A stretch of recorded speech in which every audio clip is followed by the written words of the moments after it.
Good morning student. पिछले class में हम लोग अमाइन के टॉपिक में डायजोनियम साल्ट स्टार्ट किए थे और डायजोनियम साल्ट का प्रिपरेशन और फिजिकल प्रॉपर्टीज तक हम लोग कंप्लीट कर लिए थे। डायजोनियम साल्ट हालांकि पहले भी आया था, अमाइन के केमिकल प्रॉपर्टीज में भी आया था कि जब अमाइन का एलिफेटिक हो या एरोमेटिक अमाइन इनका रिएक्शन नाइट्रस एसिड से कराते हैं तो डायजोनियम साल्ट का फॉर्मेशन होता है। क्योंकि एलिफेटिक डायजोनियम साल्ट अनस्टेबल होता है इसलिए वो रीडली हाइड्रोलाइज कर जाता है, और एरोमेटिक अमाइन यानी कि बेंजीनामाइन या एनिलीन कह सकते हैं, ये stable and very important diazonium salt का फॉर्मेशन करते हैं। वेरी इंपॉर्टेंट इसलिए क्योंकि इस डायजोनियम साल्ट से कई अलग अलग एरोमेटिक कंपाउंड का सिंथेसिस किया जा सकता है। इसके केमिकल प्रॉपर्टीज को दो पार्ट में बांटा गया है। एक में डाइएजो ग्रुप यानी कि N2, यहाँ पर ये जो N2 डाइएजो ग्रुप देख रहे हैं नेमिंग में भी बताए थे, इसको रिप्लेस किया जा रहा है और इसकी जगह पर कोई दूसरे ग्रुप आकर के जुड़ रहे हैं। और दूसरे वाले पार्ट में यानी कि इसके केमिकल प्रॉपर्टीज में डिस्कस करेंगे कि ये डाइएजो ग्रुप रहेगा और दूसरे ग्रुप आकर के इसके साथ जुड़ेंगे। तो पहले इसके रिप्लेसमेंट से रिलेटेड केमिकल प्रॉपर्टीज के बारे में डिस्कस करते हैं। कई केमिकल रिएक्शन हम लोग ऑलरेडी पहले पढ़ चुके हैं, तो एक तरीके से उसका ये समराइज्ड पार्ट है और उसी फॉर्म में हम इसको लिख भी रहे हैं। जैसे बेंजीन डायजोनियम हैलाइड है, अब इस X की जगह पर आप क्लोरीन लिखते हैं तो क्लोराइड हो जाएगा, ब्रोमीन लिखते हैं तो ब्रोमाइड हो जाएगा, यानी कि आप कोई भी बेंजीन डायजोनियम साल्ट यूज कर सकते हैं। यहाँ पर जब इनका reaction Q+ chloride, Q+ bromide और Q+ साइनाइड के साथ कराते हैं तो कॉरस्पॉन्डिंग क्लोरोबेंजीन, ब्रोमोबेंजीन और साइनोबेंजीन का फॉर्मेशन होता है, बेंजीन साइनाइड का फॉर्मेशन होता है। ये रिएक्शन आप पलट करके देखना, यह समराइज्ड पार्ट अगर आप लिखे होंगे तो वहां पर आप देखना ये सैंडमेयर रिएक्शन था। सैंडमेयर रिएक्शन हम लोग पढ़े थे, प्रिपरेशन ऑफ हैलोजन। आप चाहें तो इस C6H5 की जगह पर आप बेंजीन का स्ट्रक्चर भी लिख सकते हैं। तो मेरे पास में बोर्ड का थोड़ा सा विड्थ कम है, छोटा बोर्ड है, इस वजह से हम इसको फार्मूला के फॉर्म में लिख रहे हैं। दूसरा मेथड था क्लोरो, ब्रोमो और आयोडो का। ये Q+ क्लोराइड और Q+ ब्रोमाइड की जगह पर आप कॉपर भी यूज कर सकते हैं और हाइड्रोक्लोरिक एसिड और हाइड्रोजन ब्रोमाइड यूज कर सकते हैं। हाइड्रोक्लोरिक एसिड यूज करेंगे तो क्लोरोबेंजीन और HBr यूज करेंगे तो ब्रोमोबेंजीन का फॉर्मेशन होगा। तो क्लोरोबेंजीन बन गया, ब्रोमोबेंजीन बन गया। अब आयोडोबेंजीन बनाना है। ये रिएक्शन को अगर आप एनसीईआरटी बुक में देखेंगे इसे गैटरमैन रिएक्शन कहा गया। गैटरमैन कोच रिएक्शन नहीं, वो अलग है, गैटरमैन रिएक्शन कहा गया है। आयोडोबेंजीन के लिए बेंजीन डायजोनियम साल्ट का रिएक्शन पोटेशियम आयोडाइड के साथ कराते हैं तो आयोडोबेंजीन बनता है। और रह गया तो फ्लोरीन, क्लोरीन, ब्रोमीन और आयोडीन। तो क्लोरो और ब्रोमो बेंजीन बनाने के लिए हम लोग Q+ क्लोराइड के साथ और Q+ ब्रोमाइड के साथ रिएक्शन कराते हैं। आयोडोबेंजीन बनाने के लिए पोटेशियम आयोडाइड के साथ कराते हैं। फ्लोरोबेंजीन बनाने के लिए HBF और फ्लोरोबोरिक एसिड के साथ रिएक्शन कराते हैं और ये दो स्टेप में जाता है। आप बुक देखना तो वहां N2B4 दिखाना है पहले स्टेप में और फिर दूसरे स्टेप में फ्लोरोबेंजीन बनाना है। तो हमें तो कन्वर्सन में ध्यान रखना है, कन्वर्सन बनाने में जरूरत पड़ेगा। तो अब आप देखोगे तो हैलोजन का बेंजीन से सभी फॉर्मेट पर आ गया, फ्लोरो भी बन गया, क्लोरो भी बन गया, ब्रोमो भी बन गया और आयोडो भी बन गया। तो ये हैलोजन से रिलेटेड था। अभी इसका एक और पार्ट है तो आप उसके नीचे में ही लिखते चले जाओगे, हम इसे इरेज करेंगे तो आप यहाँ तक का इसको नोट कर लीजिए। अब हम लोग इसके सेकंड पार्ट पर आते हैं, दूसरे पार्ट पर आते हैं। अभी तक वाले मेथड में आप देखे थे कि chloro, bromo, iodo and fluoro benzene का प्रिपरेशन कर सकते हैं। एक साइनाइड दिया है। अब इसके अलावा बेंजीन के साथ में और भी दूसरे ग्रुप लग सकते हैं, उसको यहाँ डिस्कस करें। बेंजीन डायजोनियम क्लोराइड में इसके जगह पर अगर आप X लिखोगे तो जहाँ HCl लिखा हुआ उसकी जगह पर HX लिख जाएगा। मान लीजिए कि आप उसी को कंटिन्यू करना चाह रहे हैं तो स्टार्टिंग में आप X लिखें तो जहाँ पर ये Cl है तो HCl बन रहा है। अगर Br लेते तो HBr बाई प्रोडक्ट में बनता है। वैसे कन्वर्सन में आपको मेजर पार्ट ये क्या बन रहा है उसको ध्यान में रखना है, उसको याद रखना है।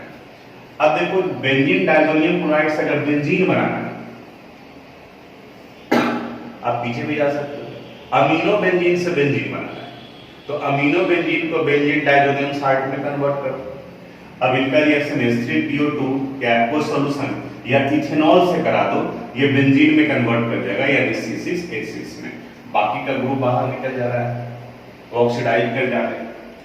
वाटर के साथ अगर रिएक्शन कराएंगे, हाइड्रोलाइज करेंगे, तो ये अल्कोहल का फॉर्मेशन, सॉरी फिनॉल का फॉर्मेशन करेगा। फिनॉल वाले पार्ट में भी आएगा अल्कोहल, फिनॉल, ईथर में आप पलट के देखोगे तो बेंजीन डाइजोनियम साल्ट से भी इनका प्रिपरेशन कराया गया।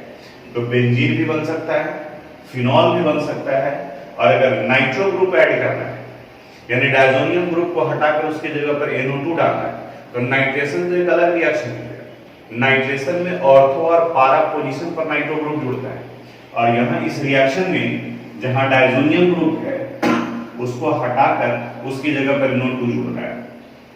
तो फर्स्ट स्टेप में जब HBF4 के साथ HBF4 के साथ रिएक्शन कराते हैं तो N2BF4 का फॉर्मेशन होगा, और फिर इनका सोडियम नाइट्राइड से रिएक्शन कराते हैं तो नाइट्रोबेंजीन का फॉर्मेशन होगा।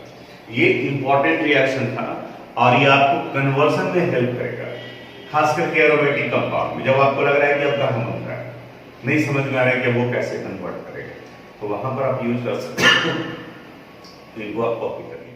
अब डाइजोनियम क्लोराइड के सेकंड वाले पार्ट पर आते हैं। इसे आप देख रहे हो लिखा हुआ है reaction involving retention of diazo group. Diazo group यानी कि N2 ग्रुप, उसे रिटेंशन यानी कि वो रहेगा ही रहेगा रिएक्शन में। इसे कपलिंग रिएक्शन भी कहते हैं। कपलिंग इस वजह से क्योंकि दो ग्रुप को जोड़ा जाता है। अब यहाँ पर डाइजोनियम बेंजीन डाइजोनियम क्लोराइड का रिएक्शन फिनॉल से कराया गया। हम लोग जो जनरली स्ट्रक्चर भी इस तरीके से लिखते थे, यहाँ बेंजीन है N2 और ये Cl, यहाँ प्लस चार्ज और यहाँ माइनस चार्ज। तो मुझे भी लगता होगा कि ये पॉजिटिव और ये निगेटिव किस पर है, तो इसका ये स्ट्रक्चर यहाँ दिया हुआ है। इसके स्ट्रक्चर को आप ध्यान से समझिए। एक्चुअली ये N2 इस तरीके से होता है, nitrogen nitrogen nitrogen triple covalent bond का फॉर्मेशन करता है, क्योंकि उसके आउटर मोस्ट ऑर्बिट में 3 इलेक्ट्रॉन चाहिए होते हैं, 5 होता है ऑलरेडी उसके पास में। तो देखो ये नाइट्रोजन तो स्टेबल हो गया, इनके पास में अपना लोन पेयर इलेक्ट्रॉन भी है, लेकिन इस नाइट्रोजन का ये एक इलेक्ट्रॉन यहाँ इन्वॉल्व हो गया है बॉन्ड फॉर्मेशन में, यानी कि इसका 1 पेयर ऑफ इलेक्ट्रॉन ज्यादा लगा हुआ है, और इस जगह पर ये Cl आता है। यहाँ Cl के ऊपर में माइनस चार्ज और इनके ऊपर में प्लस चार्ज। ये प्लस चार्ज ये इंडिकेट करता है कि इसका एक इलेक्ट्रॉन यहाँ इन्वॉल्व हुआ है बॉन्डिंग में लेकर के, उसी को इस जगह पर रिप्रेजेंट किया गया है, यानी पोलैरिटी को रिप्रेजेंट किया गया है। अब इस बेंजीन डाइजोनियम क्लोराइड का रिएक्शन फिनॉल के साथ कराते हैं, तो फिनॉल याद कीजिए आप, अल्कोहल, फिनॉल एंड ईथर में हम लोग पढ़े थे कि फिनॉल में भी एसिडिक नेचर होता है, तो इस वजह से इनका रिएक्शन बेसिक मीडियम में कराते हैं, यानी कि OH- एरो पर आप देखोगे कपलिंग रिएक्शन है, यानी कि यहां से ये Cl हटेगा और इस जगह से एक H निकलेगा और ये दोनों पार्ट एक दूसरे के साथ जुड़ जाएंगे, यानी मेजर प्रोडक्ट अगर लेकर चले तो यहां पर इसे एजो ग्रुप कहा जाता है, इनके साथ ही जुड़ा। पोलैरिटी अब खत्म होगा क्योंकि यहाँ नाइट्रोजन का भी ट्रिपल बॉन्ड, यहाँ भी ट्रिपल बॉन्ड, और इस जगह पर ये OH1। इन्हें कहा जाता है पारा हाइड्रोक्सी एजोबेंजीन। ये डाइजोनियम ग्रुप था और ये एजो ग्रुप है। आप याद करोगे डिराइवेटिव्स ऑफ अमोनिया केमिकल रिएक्शन हम लोग पढ़े थे, एक पूरा टेबुलर फॉर्म में था, उसमें भी ये डाइजो ग्रुप आया था। पारा हाइड्रोक्सी, ये हाइड्रोक्सी है, एजोबेंजीन, और इन्हें ऑरेंज डाई कहा जाता है, ऑरेंज डाई। वहीं अगर इनका बेंजीन डाइजोनियम क्लोराइड का रिएक्शन अमाइन के साथ में कराते हैं, ये benzene diazonium chloride NCl plus minus, और लिंकेज होगा कहां पे, पारा पोजीशन पर,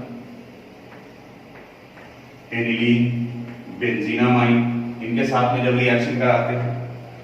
अब ये बेसिक नेचर का है, इसलिए इसका रिएक्शन हम लोग एसिडिक मीडियम में कराते हैं, तो H+ आप देखोगे लिखा होगा, यहां से Cl- और ये H हट करके ये दोनों ग्रुप एक दूसरे के साथ में ऐड हो जाएंगे, और यहां ये फॉर्मेशन हो जाएगा बेंजीन एजो ग्रुप आ गया, और यहाँ बेंजीन के साथ में NH2 ग्रुप यानी कि अमीनो ग्रुप है। ये भी पारा पोजीशन पर अमीनो है, तो जैसे यहाँ पारा हाइड्रोक्सी एजोबेंजीन का आ गया, इसका नाम हो जाएगा पारा अमीनो एजोबेंजीन, एजोबेंजीन। और ये दोनों डाई हैं, इसे ऑरेंज डाई कहा जाता है और इसे येलो डाई। इन दोनों में बाई प्रोडक्ट भी निकलेगा, बाई प्रोडक्ट H2O होगा और साथ में ये Cl माइनस निकलते हैं। अब ये Cl माइनस लिख रहे हैं, जैसे अगर आप KOH लेते तो यहाँ KCl हो जाएगा, अगर NaOH लेते तो यहाँ NaCl का फॉर्मेशन करेगा। उसी तरह से H प्लस में है तो वाटर तो बनेगा ही, और फिर ये Cl माइनस यहाँ भी लिख रहे हैं ताकि कंफ्यूजन ना हो, तो ये H प्लस और Cl एसिडिक मीडियम में है, तो इसलिए फाइनली HCl का फॉर्मेशन होगा। वैसे आपको मेन इसके मेजर प्रोडक्ट पर कंसंट्रेट करना है। यहाँ दोनों रिएक्शन में कपलिंग हो रहा है, यानी कि जुड़ रहा है, इसलिए इसे कपलिंग रिएक्शन भी कहा गया है। तो इसको आप नोट कर लीजिएगा। ये इतना कुछ अमाइन चैप्टर में पढ़ना था जो हम लोग कंप्लीट कर लिए। अब हम लोग इंटेक्स 13.9 के क्वेश्चन पर आते हैं। इसके ठीक पहले एग्जाम्पल का 13.5 है जो बना हुआ है, वो आप देखोगे वो समझ में आएगा। इंटेक्स 13.9 में दो क्वेश्चन कन्वर्सन से रिलेटेड है। फर्स्ट कर रहा है 3 methyl aniline into 3 नाइट्रोटोलीन। 3 methyl aniline benzene में कोई भी किसी भी पोजीशन पर आ सकता है। NH2 ग्रुप 1 2 3, यहां थर्ड पर ये मिथाइल ग्रुप लगा हुआ है। इसे कन्वर्ट करना है 3 नाइट्रोटोलीन। टोलीन कहा जाता है अगर बेंजीन के साथ में CH3 लगे हुए, तो CH3 के पोजीशन को यही छोड़ देते, ये टोलीन हो गया। इसके रिस्पेक्ट में थर्ड पोजीशन पर 1 2 3, थर्ड पोजीशन ये हो गया NO2। अब आप याद करो बेंजीन डायजोनियम क्लोराइड, अभी जस्ट हम लोग पढ़े हैं, पीछे आप रिवाइंड करके भी देख सकते हो। डायजोनियम क्लोराइड को हम लोग NO2 में कन्वर्ट कर सकते हैं। दो स्टेप में रिएक्शन हुआ था। डायजोनियम क्लोराइड का सबसे पहले HbF4 से रिएक्शन कराए थे और फिर उनका रिएक्शन NaNO2 के साथ कराए थे। तो आपको वही करना है कि इस NH2 को NO2 में कन्वर्ट करना है। बिल्कुल एकदम डिटेल से एक एक स्टेप को डिस्कस करते हुए चलते हैं। यहां NH2 और यहां मिथाइल ग्रुप है CH3। इसे सबसे पहले डायजोनियम साल्ट में कन्वर्ट कर देते हैं, तो इनका रिएक्शन करा दिए NaNO2 प्लस HCl, तो अमाइन ग्रुप डायजोनियम साल्ट में कन्वर्ट करेंगे, यानी यहां आ गया N2Cl और मिथाइल का यही पोजीशन है। और दूसरा काम रहा कि इस N2Cl को हटाकर इसकी जगह पर NO2 डाल देना है। तो दो स्टेप में रिएक्शन होता है, तो इसको हम 1 और 2 भी लिख सकते हैं। सबसे पहले HbF4 के साथ रिएक्शन कराएंगे और फिर इनका रिएक्शन NaNO2 के साथ कराएंगे। तो जहां N2Cl है डायजोनियम ग्रुप, इसकी जगह पर आ जाएगा यहाँ NO2 और इस जगह पर ये CH3। इसको नोट कर लीजिए। इंटेक्स 13.9 के सेकंड क्वेश्चन पर आते हैं। यहाँ एनिलीन को कन्वर्ट करना है 1,3,5 ट्राइब्रोमोबेंजीन में। एनिलीन बेंजीनामाइन यानी NH2 लगा हुआ है और इसे कन्वर्ट करना है 1,3,5 ट्राइब्रोमोबेंजीन। ऐसे लिखो, आप समझना थोड़ा आसान हो जाएगा। Br और Br। देखो यहाँ दो काम करना पड़ेगा, दो मेन रिएक्शन है दोनों को। एक तो ब्रोमिनेशन कराना है, ब्रोमीन यहाँ ऐड हो जाएगा, और दूसरा इस NH2 ग्रुप को हटाना है। तो एनिलीन का हम लोग रिएक्शन पढ़ेंगे कि ब्रोमीन वाटर के साथ जब रिएक्शन कराते हैं तो 2,4,6 ट्राइब्रोमोबेंजीन का फॉर्मेशन होता है। तो पहला काम तो वही करेंगे, यानी कि इसके सॉल्यूशन में एनिलीन का रिएक्शन ब्रोमीन वाटर से कराते हैं। NH2 का ब्रोमीन वाटर, Br2H2O।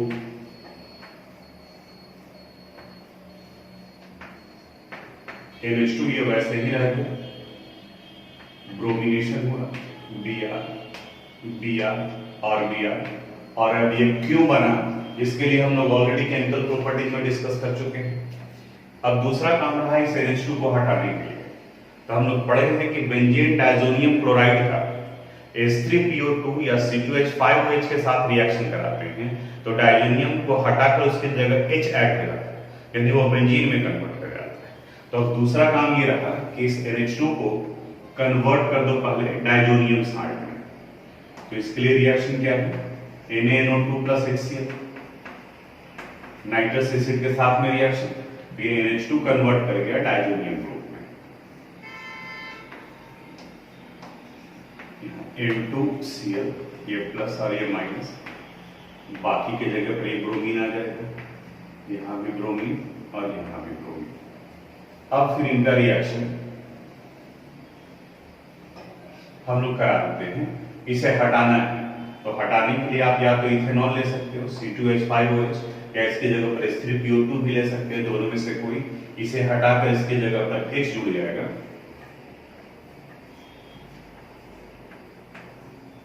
तो बाकी का पार्ट Br और Br। तो अब चूंकि ये हट गया तो नंबरिंग यहीं से काउंट होगा, तो 1 2 3 4 5, यानी 1 पर 3 पर और 5 पर ब्रोमीन लगा हुआ है, तो 135 ट्राइब्रोमो बेंजीन हो गया। तो ये कन्वर्सन यहाँ कंप्लीट किया। बाकी का एक्सरसाइज का जो रेस्ट क्वेश्चन बचा हुआ है वो सब रिएक्शन बेस्ड है। वैसे ही पहले आपको बताया था कि इस चैप्टर में 3 to 4 क्लास लगता है, लेकिन यहाँ पर हम लोग 6 क्लास करेंगे, 2-3 क्लास एक्स्ट्रा जा रहा है। तो वो एक्स्ट्रा क्या क्वेश्चन बनाने में टाइम था हमारे पास भी, इसलिए हम डिस्कस करने लगे। अदरवाइज कहते थे कि अब इतना बताया हुआ है तो स्टूडेंट को खुद से एफर्ट डालना चाहिए। तो अब बाकी का जो क्वेश्चन बचा हुआ है वहाँ कुछ वैसा नहीं है कि जहाँ मेरे हेल्प की जरूरत पड़े। अगर आप पढ़े हैं, पढ़ना चाह रहे हैं तो वो क्वेश्चन आपसे बन जाएगा। रिएक्शन बेस्ड है, सारा रिएक्शन वहाँ देखोगे उसी से रिलेटेड। थोड़ा साइड बुक का भी हेल्प है, फिर भी अगर डाउट आएगा तो फिर आप मैसेज कीजिएगा, देखेंगे किसी वीडियो वगैरह में भी ऐड कर देंगे, आपको पर्सनली भी बता देंगे। तो ऑर्गेनिक आज यहाँ पर कंप्लीट हुआ। एग्जामिनेशन टाइम में परेशानी आपको ऑर्गेनिक को लेकर के होगा अगर आप रिवीजन नहीं करते, अगर आप समराइज पार्ट नहीं बनाते। और अगर आप रिवीजन और समराइज पार्ट किए हैं तो सबसे कम टाइम आपको ऑर्गेनिक में ही लगने वाला है, क्योंकि ऑर्गेनिक में है स्टेटमेंट नहीं है ज़्यादा, सब कुछ रिएक्शन बेस्ड है।